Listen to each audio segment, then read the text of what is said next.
Good morning from the Judean Mountains. This is Jonathan Feldstein, the Genesis 123 Foundation. Today it's not important that you see me, but you see what's going on. This is literally my backyard in the Judean Mountains. In the foreground there's a school and a community center, an elementary school. You're going to see the elementary school in a minute. Synagogue. The town of Efrat, which is in the middle of Gush Etzion. And in the distance, on the ridge, you can see probably cars driving on what's Route 60, called the Tunnel Road, heading north-south between Jerusalem and Hebron. And I'm sharing this with you today to let you join in silent prayer. It's a Memorial Day in Israel. It's an unbelievably solemn time under normal circumstances, but this year is not normal at all. There are over 1,500 people who've been killed in Israel between war and terrorism in the last year, since last Memorial Day, and an unbelievable number of new graves, thousands of families mourning, and traffic is getting to the cemeteries. I drove my daughter to the local cemetery for a memorial there. Traffic an hour and a half ago was already backed up. One of her closest friends lost a brother in the army.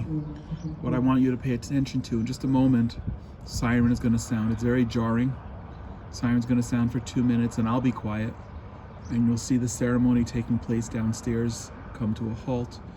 You'll see cars in the distance stop, people getting out of their cars, standing in silent attention and prayer. And this is happening all over the country, everywhere. It's haunting, it's meaningful, it's essential, it's absolutely essential that we remember all of the fallen, always, but especially this year. And you can hear downstairs beneath my house a mournful song. I can't make out the words, but you can just tell from the tune. Maybe a prayer. And even though we're expecting it, the siren is loud and it's jarring. And actually, if you look on top of the synagogue, you can see the speakers that broadcast that here in our neighborhood. That's what woke us up on October 7th. Those speakers in the middle, at the edge of the top of the synagogue.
hard for me to speak after this,